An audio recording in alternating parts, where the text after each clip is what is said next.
Bonjour à tous et bienvenue, c'est Wena, j'espère que vous allez bien. Aujourd'hui on est le 4 février, donc on entre dans l'énergie du dragon de bois, qui est une énergie hyper méga puissante, puisque le dragon est associé au bois normalement, donc à l'élément du bois. Donc là, c'est le dragon et le bois, c'est vraiment, il va y avoir quelque chose de où on sera un petit peu tout feu tout flamme. En plus, ça évoque aussi le printemps parce que c'est le dragon est aussi dans normalement la saison du printemps. Donc c'est vraiment ce renouveau, cette renaissance qui va avoir lieu. Et donc il va s'agir de pouvoir canaliser ces grandes énergies, ces grandes forces pour vraiment concrétiser les choses, pas partir d'un côté de l'autre, ne pas se disperser, mais vraiment en fait avoir du discernement pour bien recentrer et, euh, et utiliser cette énergie à bon escient sans, j'allais dire, sans en faire trop, sans se brûler. Et donc c'est comment en fait la canaliser avec, j'allais dire, avec mesure. En fait, vraiment avec mesure pour pouvoir véritablement accomplir ce qu'on a à accomplir sans, sans être tout d'un coup pof à l'arrêt parce qu'on n'en peut plus, parce qu'on est trop fatigué. Donc c'est vraiment de s'écouter, d'être conscient de cette énergie et de l'utiliser au mieux. Euh, donc beaucoup de changements, beaucoup d'ouverture, mais bon ça je l'avais déjà dit avant. Beaucoup aussi j'allais dire de récompenses pour les personnes qui ont pas mal travaillé toutes ces dernières années, donc qui ont préparé des projets, donc ça va se mettre en place. Pour celles qui l'ont pas fait, ben ça va être assez remuant, assez secouant et pas forcément évident. Donc il y a quand même ce qui est vraiment positif, c'est que pour les personnes qui ont fait tout un travail, euh, il va y avoir vraiment des concrétisations, des manifestations dans la matière et c'est que le début. Donc c'est vraiment réjouissant parce que c'est vraiment le début d'un grand cycle. Euh, j'ai tiré la carte compte des... Je sais pas si on voit. Les trois paroles, en fait, pour aussi avoir ben, les conseils d'un conte. Et, euh, et donc, en fait, le conte des trois paroles, de quoi ça parle? Donc, c'est un jeune homme qui veut pouvoir répondre à la question d'une princesse pour pouvoir l'épouser. Et donc il va partir en voyage, un petit peu, pas faire le tour du monde, mais presque, pour aller trouver cette réponse à la question de la princesse. Donc il y a une notion de patience, c'est-à-dire qu'il y a une motivation, il y a un objectif, il y a un but qu'on a envie d'atteindre. Et en fait, ça va demander de peut-être se déplacer, d'aller chercher des choses qui ne sont pas connues et d'expérimenter. Donc, pour en fait, à un moment donné, que la réponse nous soit donnée.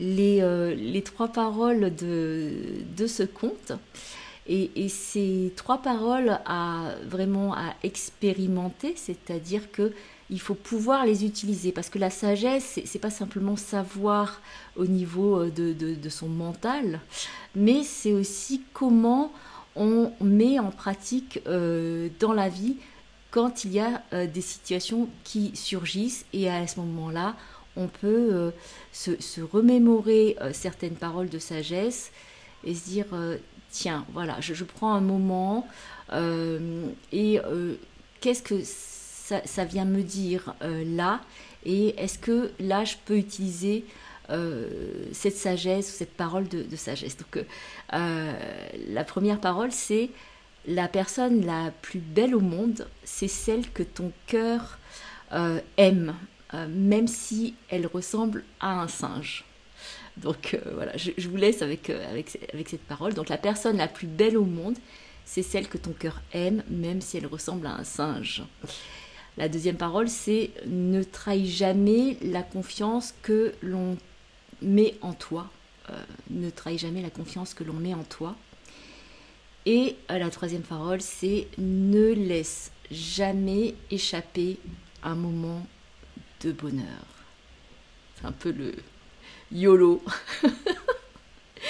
You only live once. Ça c'est mes enfants qui me parlent de ça, et je trouve ça, leur approche de la vie, c'est tout à fait épatant. C'est vrai qu'on ne vit qu'une fois, alors c'est de pouvoir oser en fait faire ce qu'on a envie de faire, puisque finalement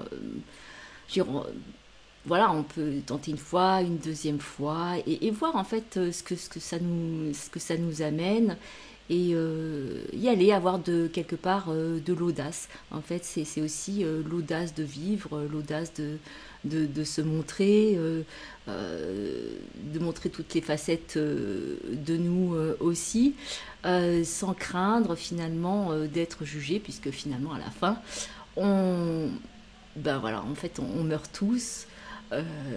Donc c'est un petit peu dommage de ne pas avoir tenté certaines choses qu'on avait envie de faire.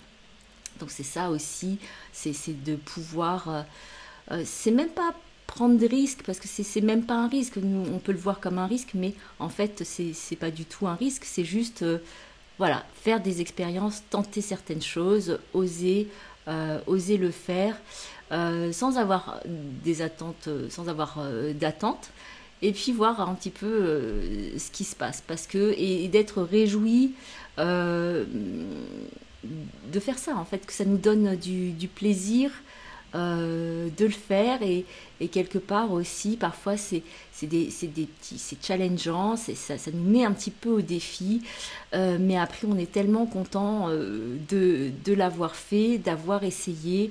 Comme ça en fait il n'y a pas de regret. Donc voilà, c'est ce qui me vient. On va voir un petit peu avec les cartes de la carte enchantée, ce que ça veut peut-être rajouter de plus. C'est vraiment une période où je vois ça avec beaucoup de feu, d'enthousiasme, et en même temps c'est aussi une certaine modération pour canaliser les choses, pour qu'elles en fait elles aient une puissance maximum d'impact. Alors je ne sais pas ce que ça veut exactement dire, chacun, enfin vous prenez ce qui vous parle, et vous le replacez dans le contexte de ce que vous vivez dans votre vie, ce que vous rencontrez sur votre chemin. Mais c'est très intéressant. Alors, je vais en sortir. Ok.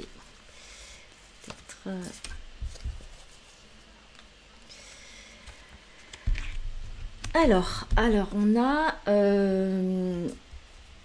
en fait, je vais prendre cette carte qui est l'esprit de la place. En fait, c'est de se sentir vraiment chez soi, ou se sentir à sa place. Et c'est dans cet esprit-là qu'on te demande d'être de plus en plus, c'est-à-dire de te sentir à ta place, de prendre ta place si tu as l'impression que tu prends pas ta place, et en même temps de savoir qu'en fait tu es toujours à ta place. tu es toujours à ta place, tu n'es pas à la place d'un autre, personne n'est à ta place, donc tu as toujours ta place dans l'univers. Donc en fait, ben, juste vis, vis l'être que tu es en fait.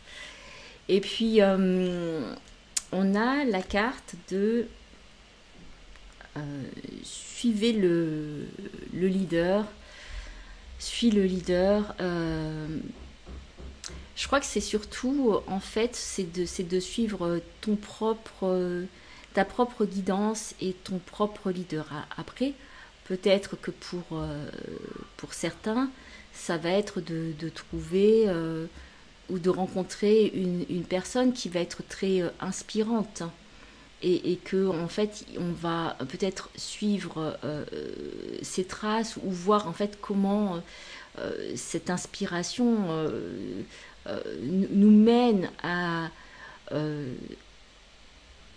devenir inspirant nous-mêmes. En fait, c'est ça. C'est et il y a ça, c'est un voyage, c'est accompagné, c'est guidé. Et c'est là, il n'y a pas de, il y a pas 36 000 chemins. En fait, c'est suis ta voix, suis ton inspiration. Euh, Parce que c'est quelque part, c'est en fait, tu vas vers toi. En suivant ce chemin, tu vas vers toi. Donc, sois inspirant aussi pour toi-même. Euh, et je pense que tu peux aussi inspirer d'autres personnes. Tu le sais même pas. Mais c'est voilà, c'est vraiment de suivre. Moi, ce qu'on me dit, c'est de suivre ton chemin. C'est un chemin là qui est facile en fait. Voilà, tu vois, il y a pas d'obstacle. En fait, il y a que là c'est des oiseaux qui sont là, et puis il y a aussi comme une petite fée qui est là, et c'est un chemin où tu vois exactement où tu vas arriver. Donc en fait tu as juste à marcher, à faire des pas chaque jour, et tu y arrives quoi. Donc c'est aussi de savourer tout ce qui est autour de toi, et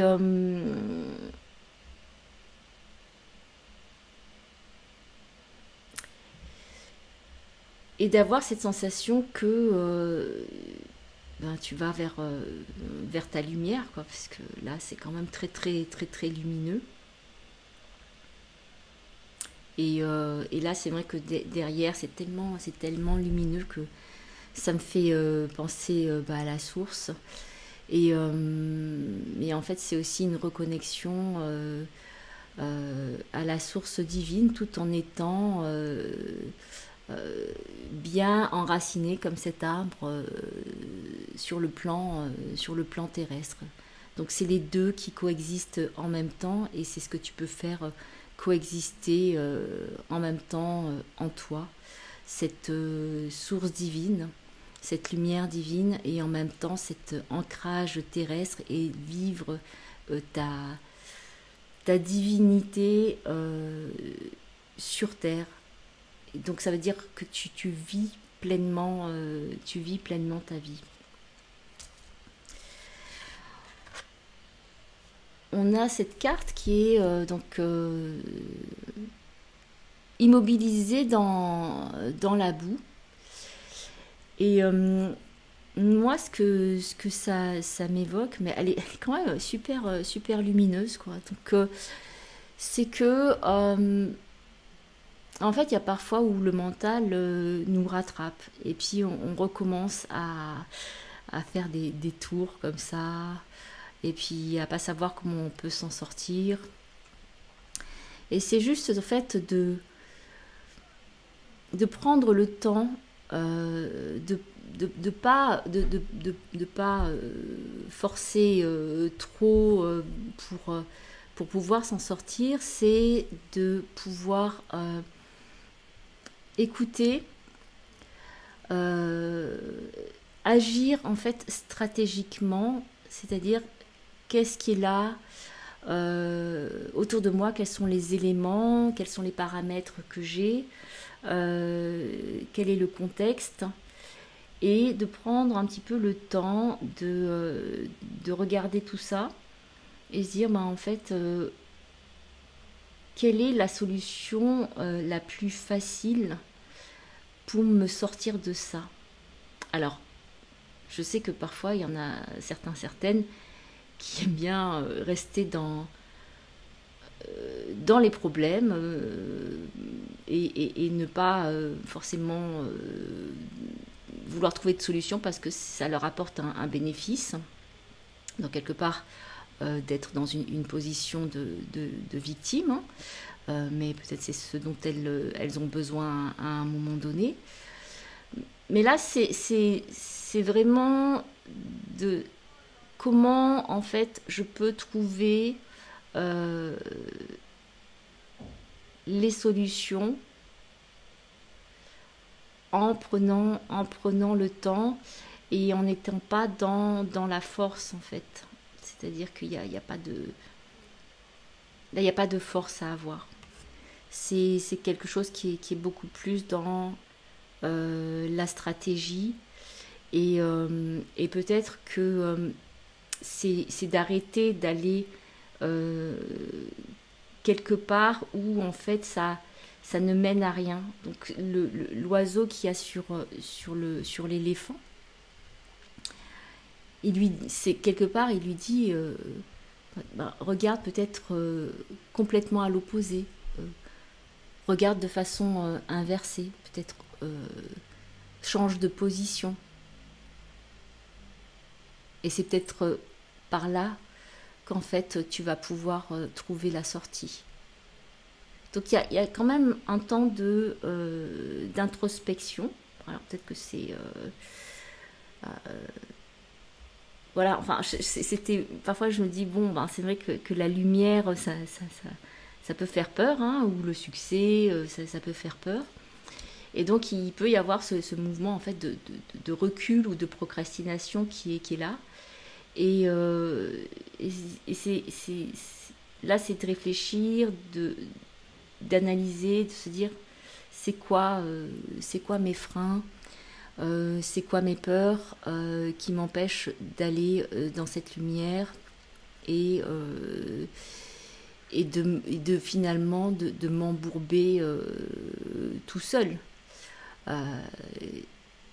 Donc là, c'est comme si vraiment il y a besoin de ce temps de pause un petit peu pour en fait repartir. C'est comme si, voilà, c'est un peu tout feu tout flamme et puis à un moment donné c'est mais où est-ce que je suis là, et puis tiens, pourquoi en fait là j'ai un petit peu peur d'avancer et après c'est non, en fait je vais peut-être réfléchir autrement.